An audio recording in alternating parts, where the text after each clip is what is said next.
Dari DM dan pertanyaan yang masuk ke IG Kak Mas Fitra, yang pertama ada dari Lintar Pangestu.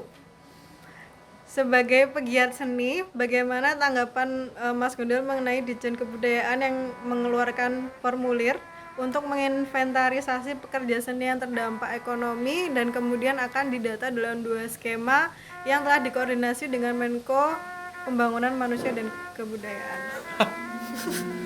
Ngerti orang? Ini saya ngerti karena ini jadi desas-desusnya teman-teman seniman seluruh Jogja. Data ini sudah terpapar dimanapun dan itu kasihan anak-anak seniman Jogja menyaksikan emailnya terbuka, HP-nya terbuka, alamatnya terbuka, seniman seluruh Jogja loh. Dan itu sudah terpapar, sudah semuanya terbuka. Kasihan tuh mereka. Ini berarti tidak akurat. Siapa yang mengisyaratkan ini? Ketika kemudian kita tanya kepada Dinas Kebudayaan, belum ada inisiasi ini. Jadi baik atau enggak, nek nyoto enggak apa-apa, kalau enggak nyata kan kasihan. Mereka yang memang opojut untuk bantuan. Nek untuk bantuan mung 100 misalnya, ya tidak mungkin misalnya. Tapi dengan dibukanya sampai saat ini, jenengan nonton sekarang kan teman-teman seniman harus dibuka. Soko-soko A sampai Z seniman Jogja itu sudah ada semua. Nama, nomor telepon. Jenengan buka belum? Nah, saya sudah buka dan saya sudah diberitahu sama teman-teman bahwa ini masalah. Nah, itu benar, harusnya ini tidak dibuka dulu. Saya berharap ketika nanti memang ya pendataan tok lah. Kayak gue ngopo. Bu wis ketika orang yang berkarya kasih subsidi kan karena cetok to wong sing kulino berkarya itu. Kayak dinai wae nyo, tak naik gue berkarya. Ketika kamu berkarya berarti duitnya dinaik. Selesai di situ. Berarti dia bisa melangsungkan kehidupan. Kalau gur di data tok Itu buat apa sih Mas? Buat bantuan atau gimana? bias. Orang menganggap ini bantuan. Selalu ketika ada pandemi seperti ini, anak opo gitu kan wujud kon ngirim opo. Orang tergerak untuk mengirim karena mengatasnamakan institusi besar. Di balik keganduan dan pikiran kita yang kacau balau, seniman ini kacau mergane serai untuk tanggapan. Stres loh, Mbak. Aku termasuk awal itu stres, tapi saya menata hati dan menata pikiran untuk berkarya. Wes bismillah berkarya, muga-muga Gusti Allah naik jalan. Kalau didata itu benar-benar didata terus dikasih bantuan enggak apa-apa. Guys, sekarang didata tok. Dan wes menyebar datanya. Saya itu sampai ditangisi, ini ada beberapa anak sing dinas yang jaluk, ada yang inisial orang jaluk, ada yang institusi jaluk, ada beberapa yang meminta. Dan memintanya itu sama formnya, nama, nomor, nik, pekerjaan, penghasilan, terus apa itu.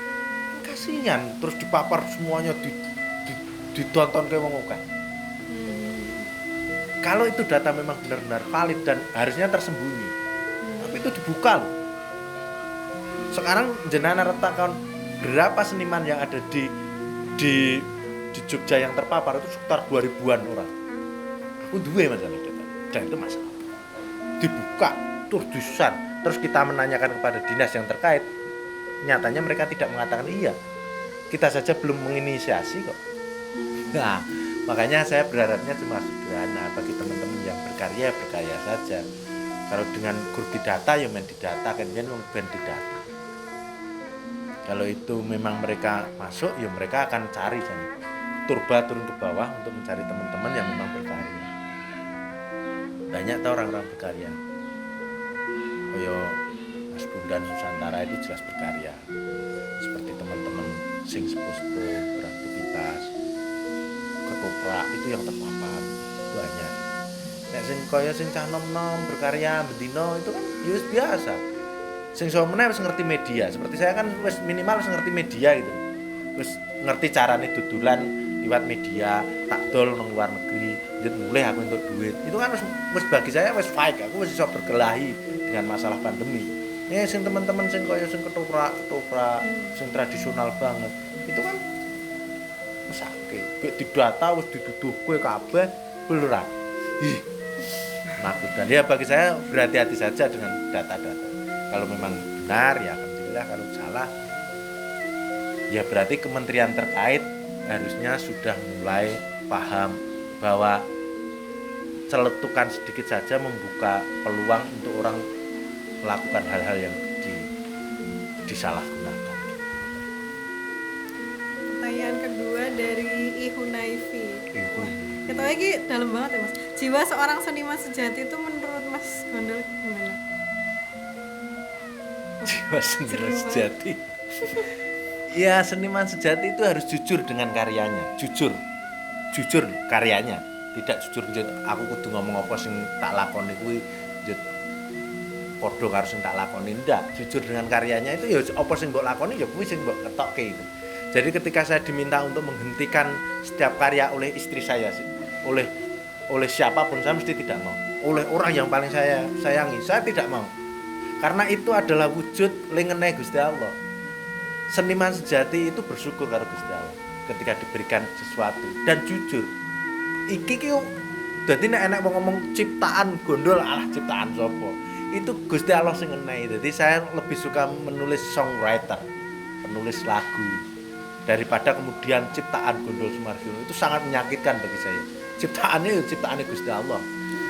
Dan jujurnya ya di situ. Seniman sejati ya jujur dan bersyukur bahwa kita diberikan kesempatan sama Gusti Allah untuk tetap berkarya. Ada yang kemudian isone joget, jujure joget. Ya aku iso nabuh ya jujurku nabuh. Iya, begitu. Jujurku apa gitu ya saya seperti itu. Tapi ketika ada yang mengekat saya mesti berontak. Dan berontaknya saya adalah hal yang sangat bagi saya sebenarnya ora apik. Misalnya kok nulis lagu, delala lagune kok rasane aku sing berpengalaman misalnya. Wah, itu tene pengalamanmu rokono njut mbok tulis. Wah, itu sprek dengan itu. Itu kan muncul dari Gusti Allah memberikan. Tidak njut misalnya gini, saya diminta untuk menulis lagu saat ini. Saya tetap enggak bisa. Wong Gusti Allah orang ngenehi ilham, orang ngenehi apapun. Nek kemudian saya diam saja tiba-tiba tek jut ngenehi anugerah Gusti Allah ngenehi kuwi engko jut iso nulis akhirnya. Bisa dadi lagu. Dan tiba-tiba orang menyodorkan gawekno lagu ra iso saya. Nah, di situ letaknya jujur. Jujurnya adalah seniman sejati itu jujur bahwa karya kita ini adalah anugerah Gusti Allah. Selesai di situ. Luwih nikmat. Sederhana, lagu apa ciptaan sapa? Ciptaan Gondol, alah ciptaan wong kong. Enggak, saya tidak pernah menyarankan tulisan saya ditulis ciptaan. Karya ya karya. Selesai. Pertanyaan terakhir yang nampaknya sangat kita butuhkan untuk kelangsungan hidup ini. Bagaimana cara menemukan jodoh dalam kesenian? Cara menemukan jodoh dalam kesenian adalah orang ketika jenengan memang pilih.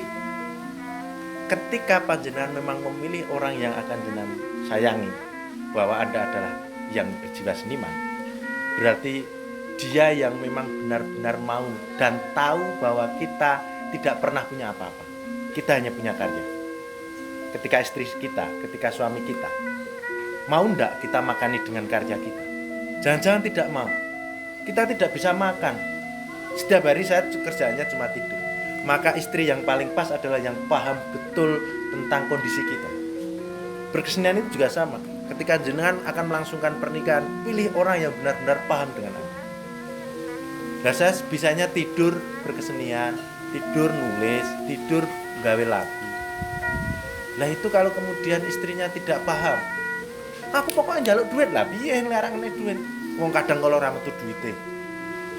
Kadang kalau saya itu kehabisan uang untuk kemudian membeli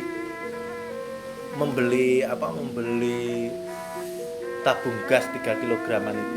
Saya bingung to Mas. Wong jenenge urip ya kadang kalau ora duit. Nek bojoku ora paham karo aku, enake mau nesu-nesu Mas. Tapi untungnya saya punya istri yang paham. Saya memilihnya dengan kepahaman pikirannya yang baik. Ketika saya sudah tidak punya uang, berarti ben bojoku ra nesu, aku golek kayu supaya iso urip godhog wedan tok. Dan itu berat. Istri mana yang mau ini? Lah kuwi nang berkesenian harus milih tenang. Berkesenian puisi, ra iso ngingoni bojomu nesu-nesu ditinggal kowe. Banyak toh teman-teman seniman yang kemudian ditinggal oleh istrinya karena kesenimannya tidak bisa untuk menghidupi.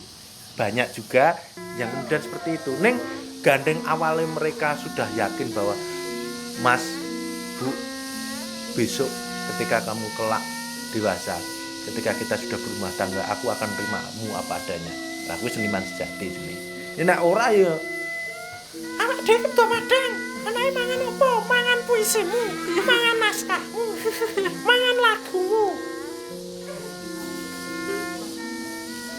Tapi saya meyakini itu ketika dia bertanya pada saya, mangan apamu? Saya meyakinkan pada istri saya. Sekarang kamu makan dari apa? Dari saya berkesenian. Sekarang kamu makan dari apa? Dari saya membuat lagu.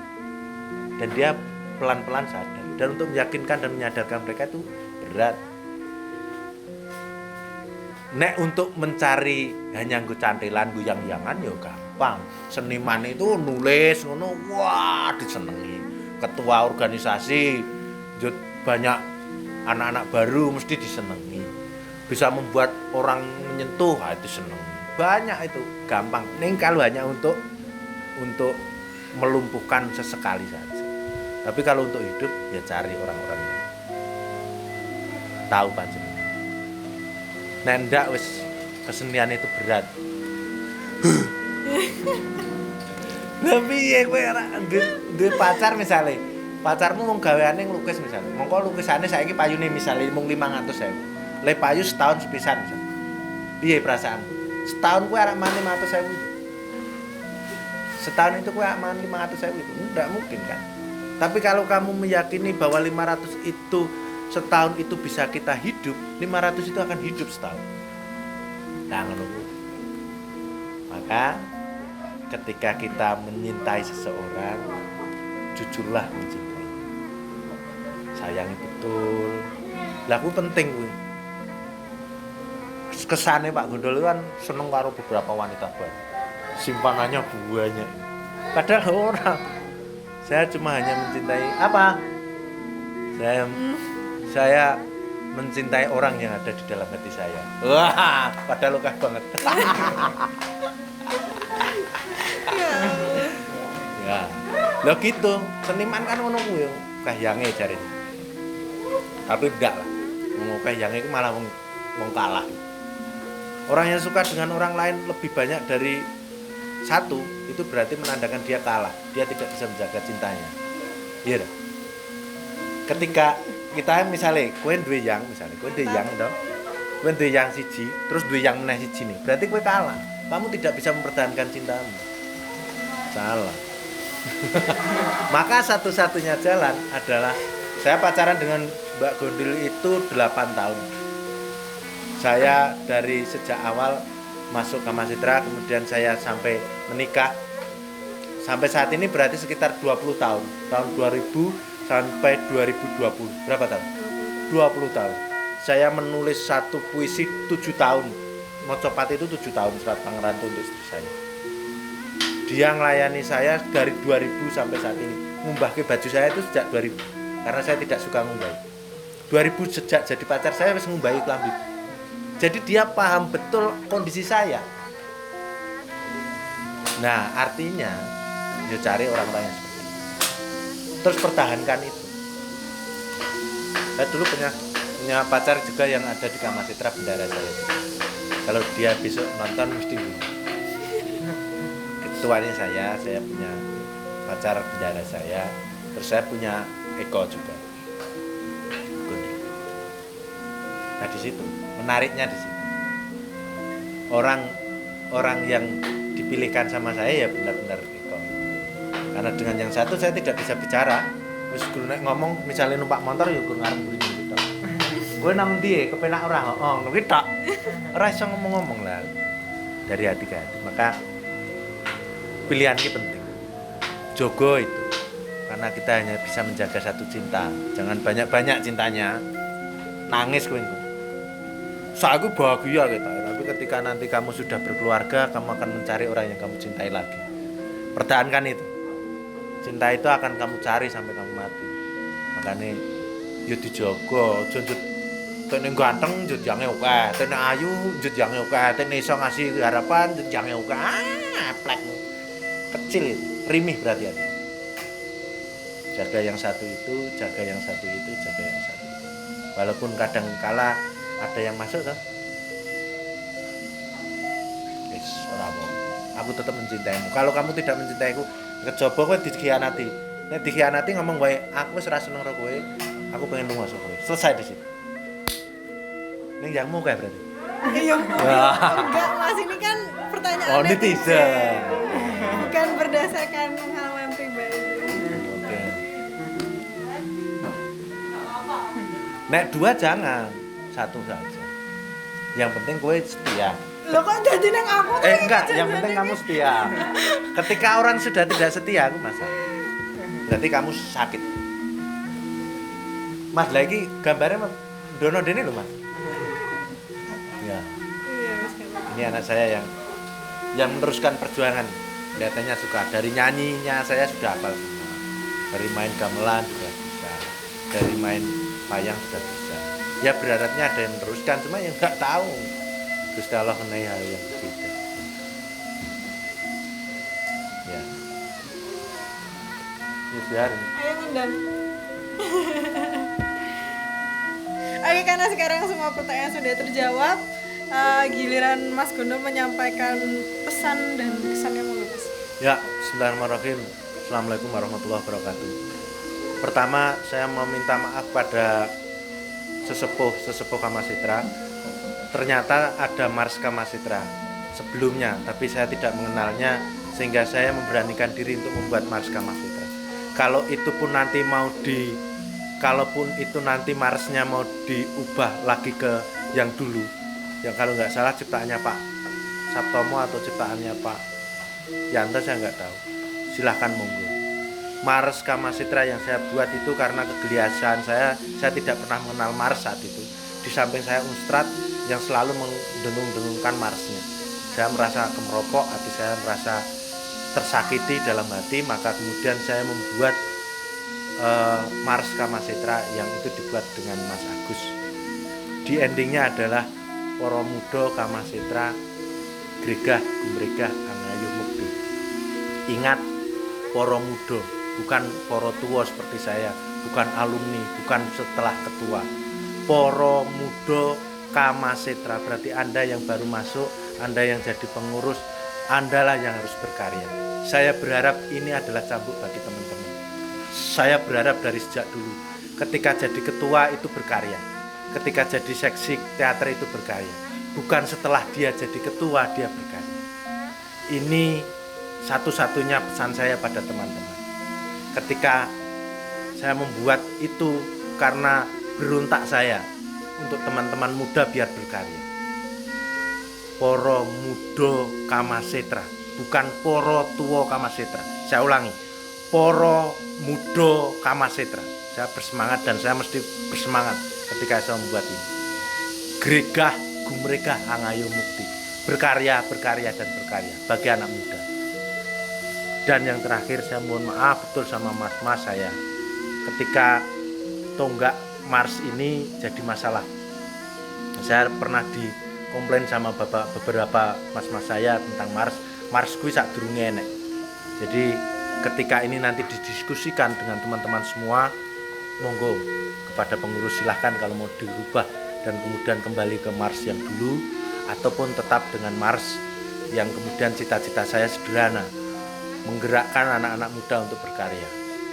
Para Muda Kamasitra, para Muda Kamasitra, berkarya. Iya. Ya, matur nuwun ya Mas Gondol, semoga bisa menjadi pengetahuan baru buat kita mengenai jalan hidup kesenian Mas Gondol. Terima kasih kepada Mas Gondol yang sudah memberikan pengalamannya dan pesan. Tadi, kurang lebihnya mohon maaf dari kami. Yes. Terima kasih. Wassalamualaikum warahmatullahi wabarakatuh. Waalaikumsalam warahmatullahi. Tetap di Jamet Jagongan Mesra Kamset. Iya.